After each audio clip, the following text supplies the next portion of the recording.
What's going on, YouTube? It's your boy Lil E. We back with another video, and we finna be reacting to supposedly, well, I'm not gonna say supposedly because dude has already been arrested.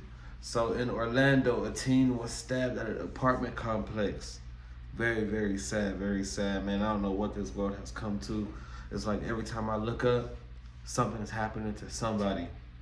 Man, we gotta get a hold of ourselves. Everybody gotta lock in and just focus on the bigger picture.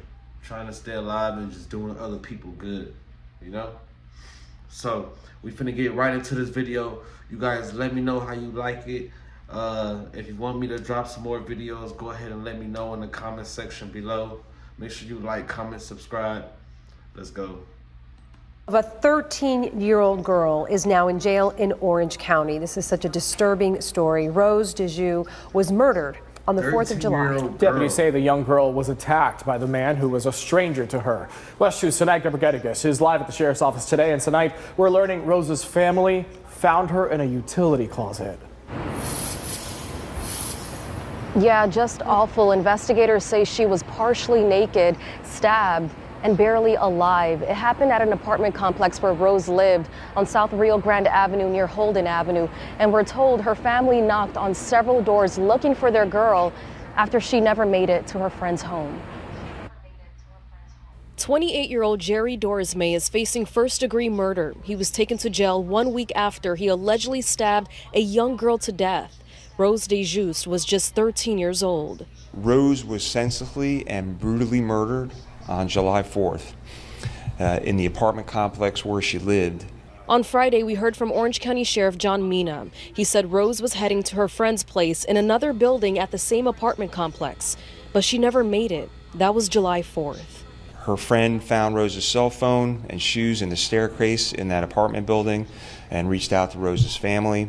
And a family member was knocking on doors to see if they could find Rose, and then they entered the utility closet and then ultimately found Rose in that closet. Rose had been stabbed and had barely any clothes on. She later died at the hospital. Mina says video from the complex captured the suspect walking at a distance behind Rose as she was heading to her friend's building. He adds detectives found the packaging of a kitchen knife near Rose's body, and that security video from a nearby store showed Dorismay buying what is believed to be that same knife. Investigators are working to determine if the 13-year-old was sexually assaulted. The community is upset.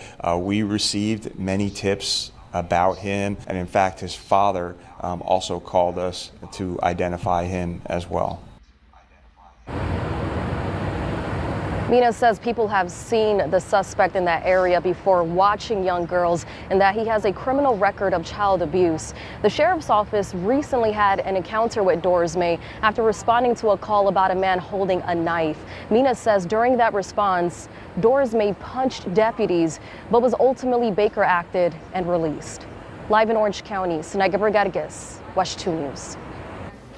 And continuing our team coverage of this developing story, digging into the criminal background of the murder suspect. Jerry Dorismay has multiple felony arrests. West 2 investigative reporter Greg Fox has been peeling back the layers in his court files. And Greg, he has one case in which police say he was targeting teenage girls. That's right. He was arrested and charged with aggravated child abuse and several counts of lewd and lascivious behavior on a girl over the age of 12, but under the age of 18. But much of his legal past involves arrests for domestic violence. For at least 6 years before Jerry Dorismay was charged in the murder of 13-year-old Rose DeJoux, he was in and out of the Orange County Jail, mostly on charges of violent crime. In several cases, his former girlfriend was the alleged victim, but Dorismay was rarely prosecuted. In 2018, he was charged by the sheriff's office with battery by strangulation and battery dating violence.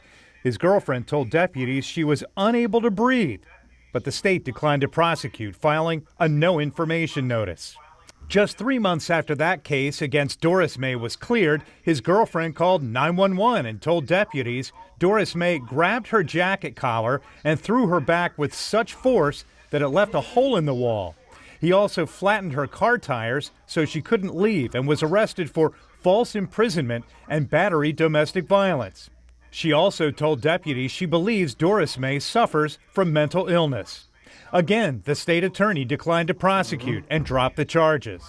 That prompted his girlfriend to later obtain a domestic violence injunction, telling the court in one incident, "Jerry was trying to kidnap me. I had to jump out of the car while Jerry was driving."